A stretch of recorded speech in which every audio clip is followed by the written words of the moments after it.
भद्रक जिला तिहिडी पुलिस पक्षरु थाना परिसर रे वरिष्ठ नागरिक सम्मेलन अनुष्ठित हो जाइछि। वरिष्ठ नागरिक मानक पई सरकार विभिन्न योजना प्रणयन कराजिबा सहित सेमानंकु समस्त क्षेत्र में प्राधान्य दिया जाइछि। जे कोनोसी समस्या हेले तुरंत सेमाने स्थानीय पुलिस को सूचना दे परिबे। विशेषकर जो माने पारिवारिक निर्यातनार शिकार होउछन्ते सेमाने जिला समाज मंगल अधिकारी निकट रे अभियोग करि परिबे। 14टी न्याय दाबी प्रसंग में सेमाने अभियोग करिपारिबे एवं एतद् व्यतीत वरिष्ठ नागरिक संघ मध्य सेमानंकर दुख सुखर साथी होई पारुछन्ति बोली अनुष्ठित सम्मेलन में मत प्रकाश पाइथिला।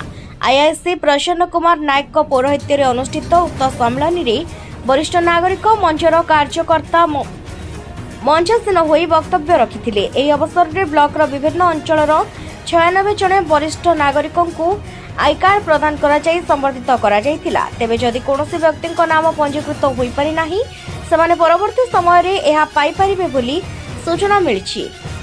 एही कार्यक्रम को थानार समस्त कर्मकर्ता परिचालन रे सहयोग करथिले।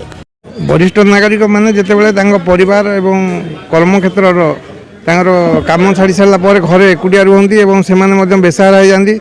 बयस बढ़ी सारा पर सेमाने जेतेबेले चिंताशील हो जाती तांको साहाय्यर हाथ बढ़ावाई आमर ओडिशा पुलिस तरफ कार्यक्रम ग्रहण करा जायछि। समस्त मध्य आमे आइडेंटिटी कार्ड द्वारा बंदोबस्त करिछु एवं आमर मान्यवर एसपी सार भद्रक निर्देश रे आमे लोक मान सहित एवं समस्त सहित संपर्क में अच्छु। से ही क्रम आमर तिहिडी थाना तरफ वरिष्ठ नागरिक मान सहित आम आमर अभिज्ञता एवं जहाँ अभिज्ञता एवं अभियोग अच्छी ता शुणा सहित आज आम 96 जन को वरिष्ठ नागरिक परिचय पत्र प्रदान कलु एवं या द्वारा से किसी उपकृत हेबे।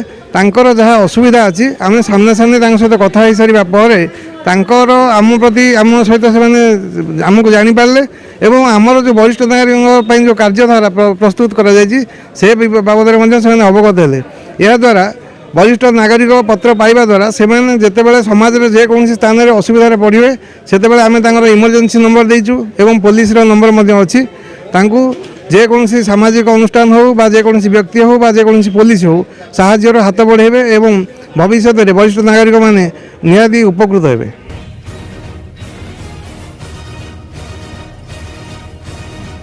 तिहिडीरू संजय दास का रिपोर्ट उत्कल न्यूज।